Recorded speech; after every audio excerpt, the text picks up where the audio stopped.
Hello everyone, welcome to my channel maths with Javed. हमारे चैनल में आप सबका बहुत बहुत स्वागत है। आज हम फिर लेकर आए हैं क्वाड्रेटिक इक्वेशन का एक्सरसाइज 4.3। हमने इस क्वाड्रेटिक इक्वेशन के जो एक्सरसाइज 4.3 है उसको दो पार्ट में सॉल्व किया। इसका जो फर्स्ट पार्ट है इसके वीडियो के डिस्क्रिप्शन में आपको लिंक मिल जाएगा, वहाँ से जाकर आप देख सकते हैं। यह एक्सरसाइज 4.3 का सेकेंड पार्ट है। यहाँ पर हम लोग क्वेश्चन सॉल्व करेंगे 5th से लेकर 11 तक। इस एक्सरसाइज में पूरे 11 क्वेश्चन हैं। हमने फर्स्ट वीडियो में 1 to 4th मतलब कि 1 से लेकर 4th क्वेश्चन को हमने सॉल्व कर चुका है, और इस पार्ट में हम 5 से लेकर 6, 7 अप टू 11 क्वेश्चन को सॉल्व करेंगे। तो चलिए हम लोग स्टार्ट करते हैं एक्सरसाइज 4.3 का 5th नंबर क्वेश्चन। स्टूडेंट्स, अब हम लोग स्टार्ट करते हैं क्वेश्चन नंबर 5 एक्सरसाइज 4.3 का 5th question. 5th number question में क्या है कि इन एक क्लास टेस्ट में द सम ऑफ सेफालिक्स का जो मार्क्स है इन मैथमेटिक्स एंड इंग्लिश, दो सब्जेक्ट में इज़ 30। मतलब कि दो सब्जेक्ट में जो वो मार्क्स लाया है वो कितना है, 30 है। Had C got 2 marks more in mathematics, मतलब कि अगर उसको मैथमेटिक्स में 2 मार्क्स अधिक मिले होते and 3 marks less in English, अगर इंग्लिश में उसको 3 मार्क्स कम मिले होते तो the product of their marks would have been 210। मतलब कि उसका जो मार्क्स है उस दोनों मार्क्स सब्जेक्ट का, उसका प्रोडक्ट कितना होता, तो 210 मार्क्स का। तो find her marks in 2 subjects, उनके दोनों सब्जेक्ट्स में मार्क्स कितने कितने मिले हैं वो हमको पता करना है। तो सबसे पहले तो हमारे पास सम दिया हुआ है दोनों सब्जेक्ट्स का, तो हम अलग अलग पहले एक मान लेते हैं सॉल्यूशन में हम कि let see got x marks in mathematics या मैथ्स, ठीक है। तो इसलिए उसको इंग्लिश में कितना मार्क्स होगा, तो मार्क्स इन इंग्लिश, मतलब दोनों का जो सम है वह आपका कितना है, तो 30 मार्क्स का है। तो इंग्लिश का मार्क्स कितना होगा, तो 30 से हम क्या करेंगे, x को माइनस कर लेंगे, तो इतना मार्क्स होगा उसका किसका, तो इंग्लिश सब्जेक्ट में। अब क्या करता है कि एक कंडीशन ये है कि अगर उसको 2 अंक मैथमेटिक्स में अधिक मिले होते, तो मैथ्स में अगर 2 अंक अधिक मिल जाता, मान लेते हैं कि x था मैथ्स में अंक उसका, ठीक है, और उसमें 2 अंक अधिक मिल जाता, और उसके बाद इंग्लिश में उसका 3 अंक क्या होता, कम होता, तो इंग्लिश का जो अंक है मार्क्स है वो 30 माइनस x है, उसमें 3 मार्क्स हम कम कर दिए, तो इस दोनों का जो प्रोडक्ट है वह कितना होता, तो 210। यहाँ से आप लिख सकते हैं अकॉर्डिंग टू क्वेश्चन, ठीक है। अब इसको हम क्या करेंगे, सॉल्व करेंगे, क्वाड्रेटिक इक्वेशन बनाएंगे, और x का जो वैल्यू होगा वहीं उसके दोनों सब्जेक्ट्स के मार्क्स होंगे। तो चलिए इसको सॉल्व करते हैं कि स्टेप पहले इसको हम सॉल्व कर लेते हैं x+2, और यहाँ हो जाएगा 30 से 3, तो यहाँ पर 27 और माइनस x और 210। अब देखिए x को 27 से करेंगे तो 27x, फिर x में x से करेंगे तो माइनस एक्स स्क्वायर यहाँ हो जाएगा, ये माइनस और ये प्लस, फिर ये 2 से 27 में करेंगे तो 54, और 2 में माइनस एक्स से करेंगे तो माइनस 2x इसका टू 210। अब हम क्या करेंगे कि यहाँ पर ये 27 से 2x को अगर हम माइनस करते हैं तो कितना आएगा, तो 25x, फिर ये वाला हो गया हमारा माइनस एक्स स्क्वायर, और ये हो गया आपका प्लस 54 इक्वल टू 210। अब हम क्या करते हैं, यहाँ देख रहे हैं कि एक्स स्क्वायर जो है वह निगेटिव है, इसको उधर भेज देते हैं तो क्या हो जाएगा, पॉजिटिव हो जाएगा। तो देखिए एक्स स्क्वायर उधर जाएगा तो प्लस में हो जाएगा, ये 25x से उधर जाएगा तो क्या होगा, माइनस में 25x, ये 54 है उधर जाएगा तो क्या हो जाएगा, माइनस 54, और ये 210 जो है वो अपने ही स्थान पे है तो ये इतना ही रहेगा। अब हम क्या करेंगे, इधर कुछ नहीं बचा तो आपका 0 हो गया, तो ये हो गया आपका एक्स स्क्वायर माइनस 25x। अब हम क्या करते हैं, इसको माइनस कर लेते हैं, तो 10 से 4 गया यहाँ 6 हो जाएगा, फिर यहाँ 0, 10 से 5 गया तो यहाँ आपका 5 हो जाएगा, और यहाँ 1 बचा, ठीक है। अब हमारे पास एक क्वाड्रेटिक इक्वेशन बनके तैयार हो गया इक्वल टू 0। तो हम इसको किसी भी मेथड से सॉल्व कर सकते हैं, फैक्टराइजेशन मेथड से या क्वाड्रेटिक फार्मूला से भी इसको हम लोग क्या कर सकते हैं, सॉल्व कर सकते हैं। तो सॉल्व करने के लिए हमको क्या चाहिए, तो सबसे पहला काम ये होगा कि हम इसके डिस्क्रिमिनेंट को पता करें, ठीक है। डिस्क्रिमिनेंट पता करने से ये होता है फ़ायदा कि हमको पता चल जाएगा इस क्वाड्रेटिक इक्वेशन के नेचर के बारे में। तो हम सबसे पहले d निकाल लेते हैं कि सिंस d जो होता है वह क्या होता है, तो b² - 4ac, ठीक है। तो डी का वैल्यू यहाँ से हम निकाल लेते हैं। तो बी का वैल्यू कितना है, तो -25 और उसका स्क्वायर और -4 और ए के जगह पर क्या है तो 1 और सी के जगह पर क्या है तो 156। तो ये हो गया हमारा 625 और ये 4 से कर लेंगे, 4 6 के 24 और उसके बाद 2 बच गया, 4 5 20 और 2 22 के 2 बच गया, फिर 4 और 2 6।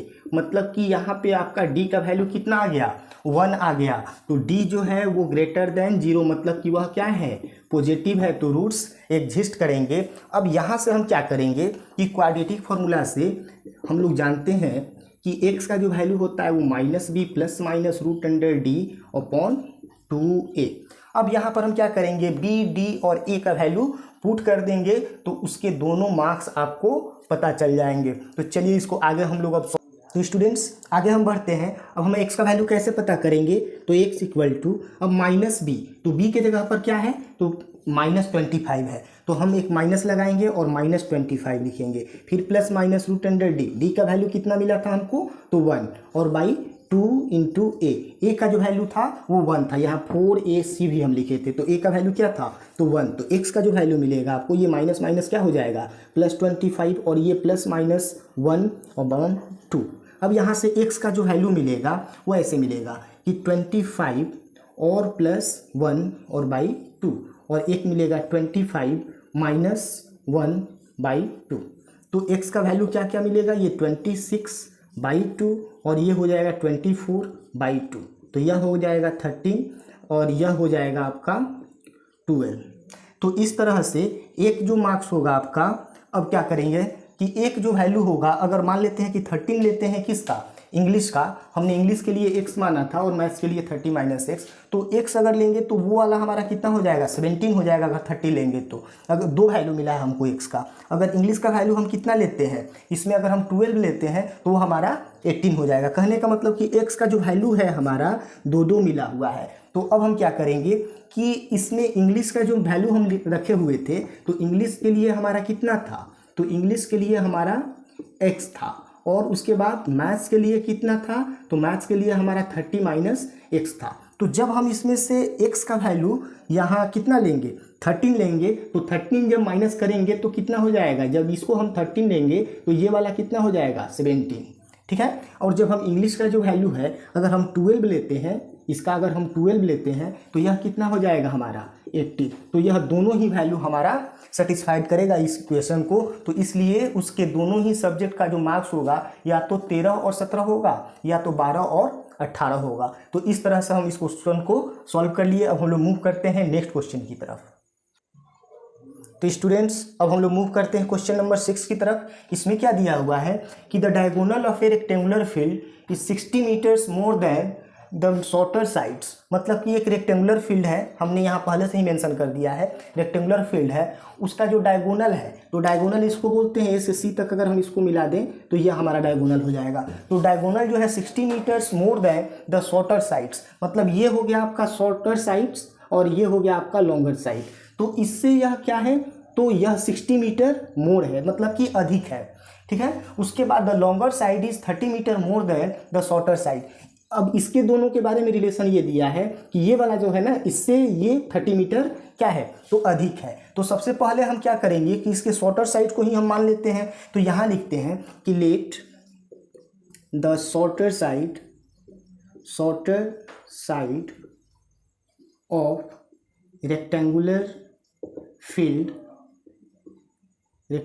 फील्ड बी x मीटर, ठीक है, x मीटर हमने मान लिया। तो उसके बाद then the longer side will be कितना होगा तो इससे 30 मीटर क्या है अधिक है। देखिए यहाँ वाला कंडीशन देखिए कि the longer side is 30 metre more than the shorter side. तो शॉर्टर साइड को जब हम x ले लिए तो इससे 30 मीटर क्या है वो अधिक है। तो कितना होगा तो x + 30 मीटर, ठीक है।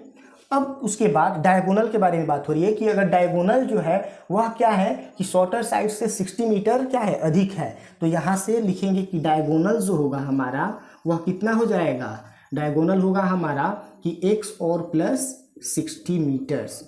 ठीक है, तो इस तरह से यह वाला जो साइड हो गया शॉर्टर वो x हो गया, और यह वाला हो गया हमारा x प्लस 30 मीटर्स, और यह हो गया हमारा x प्लस 60 मीटर्स।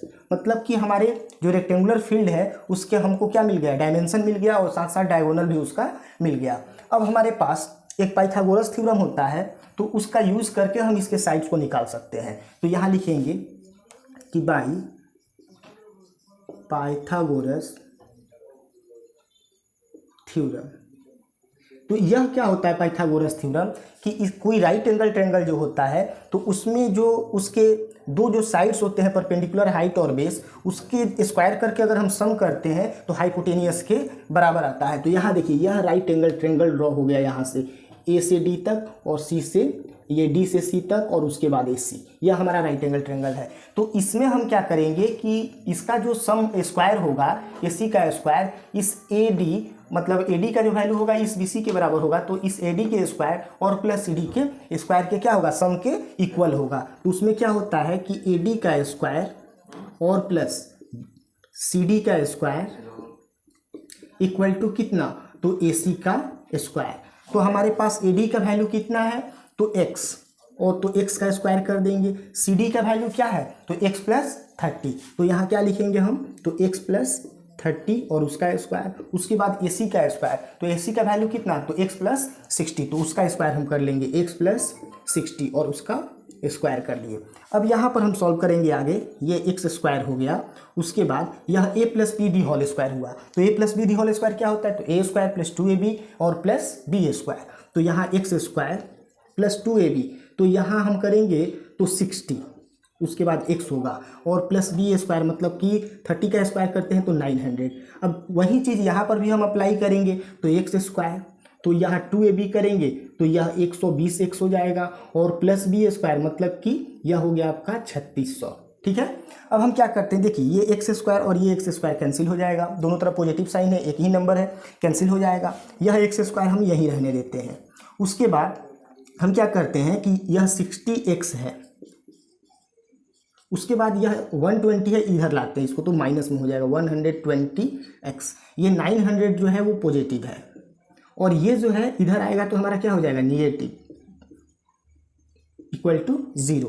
तो यहाँ से हमको क्वाड्रेटिक इक्वेशन कैसा मिलेगा कि एक्स स्क्वायर, ये 60 से अगर हम 120 को माइनस करते हैं तो हमारा कितना मिलेगा, तो -60, मतलब कि 60x, और उसके बाद यह जो है आपका ये घटेगा तो आपका 29 27 चौके 36, मतलब कि 2700, 2700 इतना हो गया।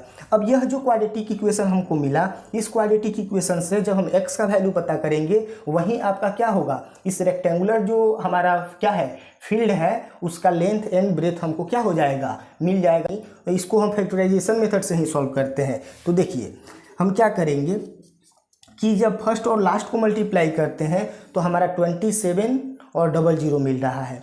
तो दो नंबर ऐसा ढूंढना है कि अगर हम उसको प्लस या माइनस करें तो 60 मिले, और उसके बाद अगर मल्टीप्लाई करते हैं तो 27 और 00। तो देखिए अगर हम लेते हैं 90 और 30, तो इसको मल्टीप्लाई अगर हम करेंगे तो 27 और 00, और उसके बाद 30 से अगर हम 90 को माइनस करते हैं तो आपका क्या मिलेगा, निगेटिव साइन में मिलेगा और 60 मिल जाएगा। तो यह जो फैक्टराइजेशन मेथड है वह और भी आसान होता है। तो यहाँ पर हम इसको फैक्टर कर देते हैं कि एक्स स्क्वायर, और उसके बाद हम क्या करेंगे कि 30x और माइनस 90x और माइनस 27 और 00 इक्वल टू 0। अब आगे अगर हम बढ़ते हैं यहाँ से तो इस दोनों में x है तो x को कॉमन कर लीजिए।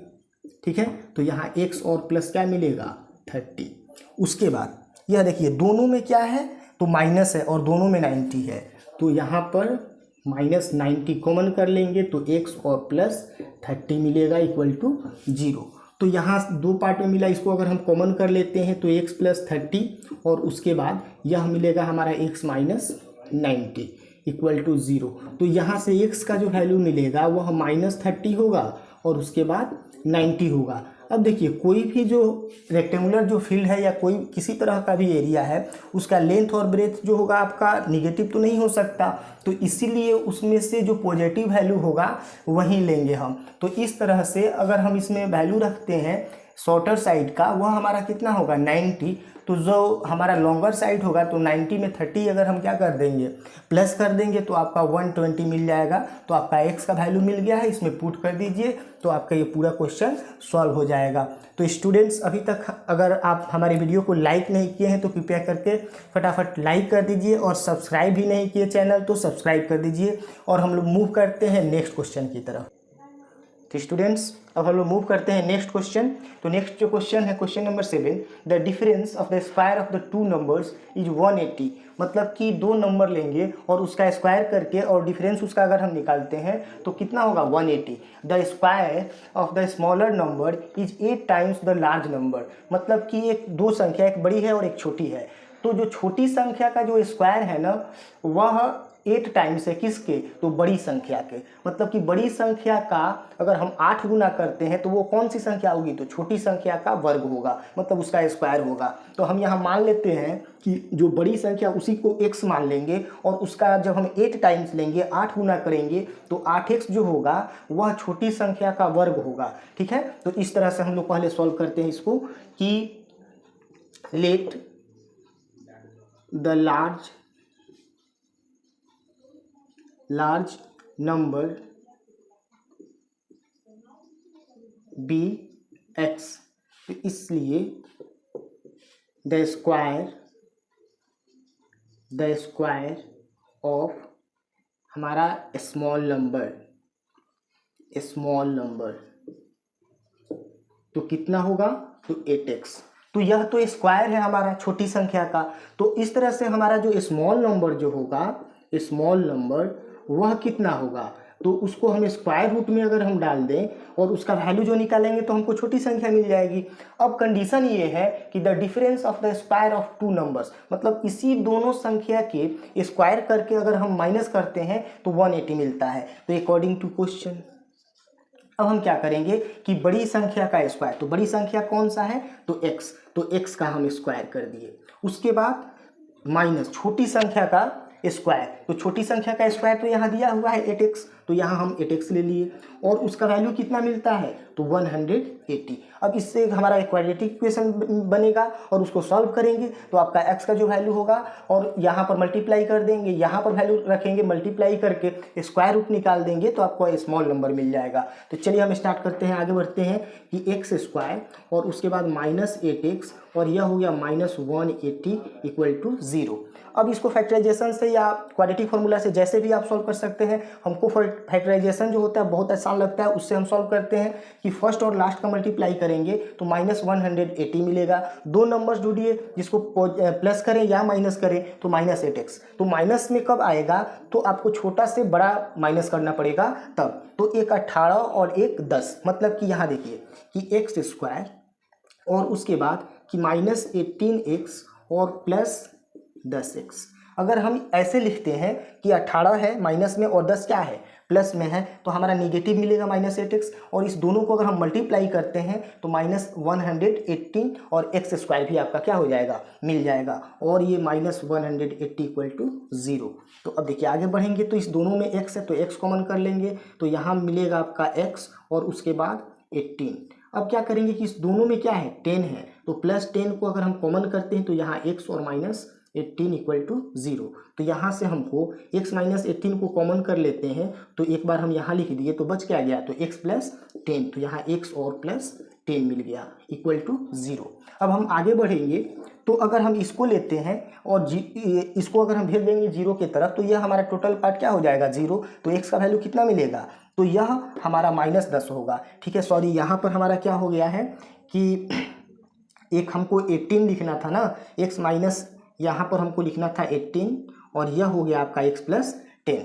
तो इसको अगर हम उधर भेजेंगे तो x का वैल्यू कितना आ जाएगा आपका 18, और इसको अगर उधर हम भेजते हैं तो x का वैल्यू कितना आ जाएगा, तो -10।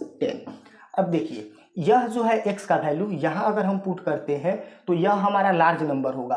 अगर हम यहाँ पुट करते हैं तो वह क्या होगा, तो स्क्वायर होगा किसका, तो स्मॉल नंबर का। अब देखिए इसी माइनस को यहाँ अगर हम पुट करते हैं तो यह -10 होगा, और यहाँ पुट करते हैं तो -144। तो -144 किसी भी नंबर का स्क्वायर करने के बाद माइनस तो आता नहीं है, तो इसलिए हम इस निगेटिव वाले साइन को नहीं लेंगे। अब हम क्या करते हैं आगे कि इसमें हमारा कौन सा नंबर लेंगे, तो 18। तो हम क्या करेंगे कि इसलिए हमारा जो लार्ज नंबर होगा, लार्ज नंबर वह कितना होगा, तो x, और x का वैल्यू कितना है, तो 18।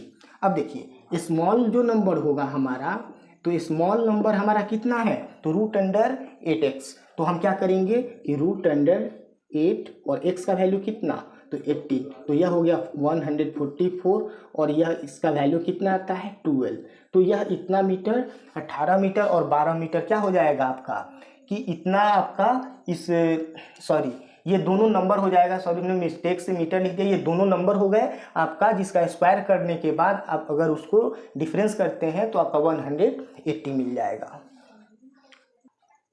तो स्टूडेंट्स अब हम लोग मूव करते हैं क्वेश्चन नंबर 8 की तरफ। अभी तक आप हमारे वीडियो को लाइक नहीं किए हैं तो कृपया करके फटाफट लाइक कर दीजिए, और चलिए हम लोग स्टार्ट करते हैं क्वेश्चन नंबर 8। इसमें क्या दिया हुआ है कि a train travels 360 kilometre at a uniform speed. एक ट्रेन जो है ना वह क्या करती है कि 360 किलोमीटर की यात्रा को पूरी करती है। इफ़ द स्पीड 5 किलोमीटर मोर, अगर उसके स्पीड को 5 किलोमीटर प्रति घंटा अधिक कर दिया जाए तो it would have taken 1 our less, मतलब कि उसको 1 घंटे का समय कम लगता है फॉर द सेम जर्नी, मतलब कि उसी जर्नी को तय करने में, उसी यात्रा को तय करने में उसको 1 घंटा कम लगता है। कब, जब उसके स्पीड को हम क्या करते हैं कि 5 किलोमीटर प्रति घंटा अधिक कर देते हैं तब। तो हम क्या करेंगे कि सबसे पहले कि जो दिया है उसको हम लिख लेते हैं कि यहाँ जो डिस्टेंस है, कि डिस्टेंस कितना, तो 360 किलोमीटर, ठीक है। और उसके बाद यहाँ हम मान लेते हैं कि let the speed of train be x kilometre per hour, ठीक है।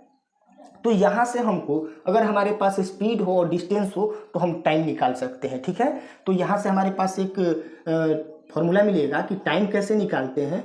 तो टाइम जो होता है वह डिस्टेंस अपॉन स्पीड, मतलब कि समय बराबर दूरी और बट्टे चाल। तो दूरी कितना है, तो यहाँ हम लिखते हैं कि 360 किलोमीटर, और स्पीड जो है वो कितना है, तो x। यह हो गया हमारा time.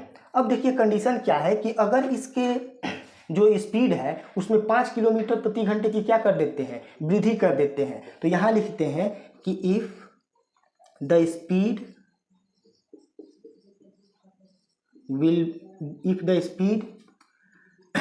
Will be 5 kilometre per hour more, अगर मान लेते हैं कि स्पीड उसका क्या हो, 5 किलोमीटर प्रति घंटा अधिक हो, तो टाइम कितना होगा, तो ऐसे हम लिखेंगे कि 360 और बाई x + 5। यही आपके पास क्या है, टाइम है, और कह रहा है कि 1 घंटे उसको समय कम लग रहे हैं। तो यही दोनों टाइम का जो डिफरेंस है ना वही 1 घंटा है। तो अब हमको क्या करना पड़ेगा, इस दोनों टाइम के हम डिफरेंस को लेंगे। तो डिफरेंस कैसे करेंगे, तो देखिए अब इसमें कौन बड़ा और कौन छोटा है ये पहले पता कर लीजिए। तो देखिए ये x + 5 है और यह x है, तो x से जो डिवाइड करेंगे या x + 5 से जो डिवाइड करेंगे, तो x से ये 5 बड़ा है। इसका मतलब यह हुआ कि अधिक संख्या से अगर हम डिवाइड करते हैं तब क्या वैल्यू मिलता है, और छोटी संख्या से डिवाइड करते हैं तब कैसा वैल्यू मिलता है। तो छोटी संख्या से जब हम डिवाइड करते हैं तो हमको वैल्यू बड़ा मिलता है, और बड़ी संख्या से जब डिवाइड करेंगे उससे बड़ी संख्या से, मतलब कि x से 5 अधिक संख्या से, तो हमारा वैल्यू क्या मिलेगा, तो छोटा मिलेगा। तो इस तरह से यह वाला जो है ना वैल्यू छोटा है और यह वाला वैल्यू बड़ा है। तो इसी दोनों टाइम का जो डिफरेंस है वो क्या है, 1 आवर है। तो यहाँ हम लिखेंगे कि x 360 और बाई x और माइनस 360 और बाई x + 5 = 1। अब इसको हम क्या करते हैं, सॉल्व कर लेते हैं। तो सॉल्व करेंगे आगे, तो आपका जो एलसीएम आएगा वह x × x + 5 होगा। अब x से x डिवाइड हो गया, 360 से इसको मल्टीप्लाई करेंगे तो 360 × x + 5। अब हम इससे डिवाइड करते हैं, ये कैंसिल हो जाएगा, तो इससे अगर हम मल्टीप्लाई करते हैं 360 को x से तो हमारा होगा -360 और x = 1। अब चलिए हम आगे बढ़ते हैं, इसको सॉल्व करते हैं। तो देखिए अब हम क्रॉस मल्टीप्लाई करेंगे और साथ साथ यहाँ पर भी मल्टीप्लाई करेंगे, तो 360x क्या मिलेगा, तो 360x और उसके बाद यहाँ प्लस 360 × 5 मतलब कि पॉजिटिव मिलेगा, इसको मल्टीप्लाई कर दीजिए तो 0 और उसके बाद फिर यहाँ 5 से करेंगे तो 30 तो 0 3 बच गया और 5 3 15 और 3 18 मतलब कि 1800 आपको मिलेगा। इसका मल्टीप्लाई करेंगे तो, और यहाँ पर कितना होगा तो -360x। अब देखिए इसको हम मल्टीप्लाई कर देते हैं 1 से, तो 1 से करेंगे तो साथ साथ इसको भी मल्टीप्लाई करते हैं, मतलब कि x² और प्लस 5x, तो यहाँ क्या मिलेगा तो x² और प्लस 5x।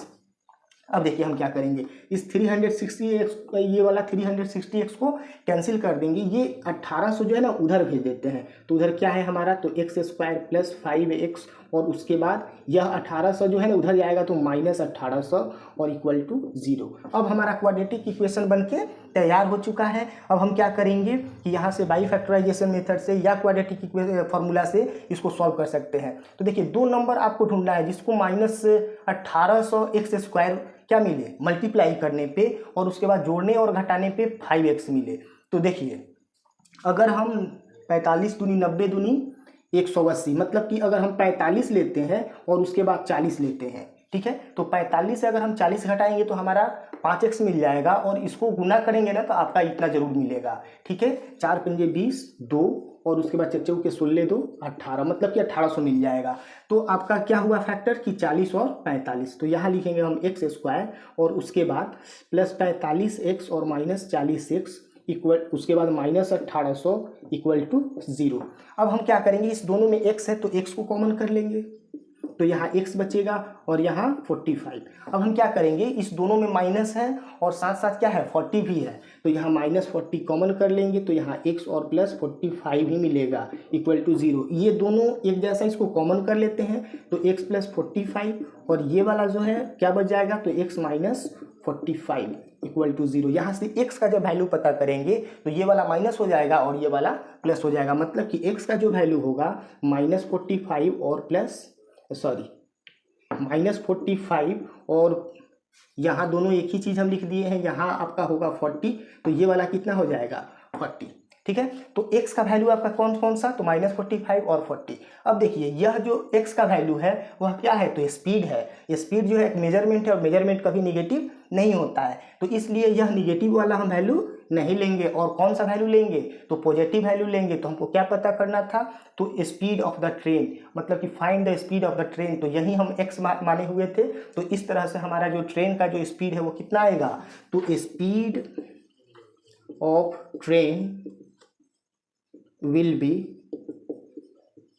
40 km/h।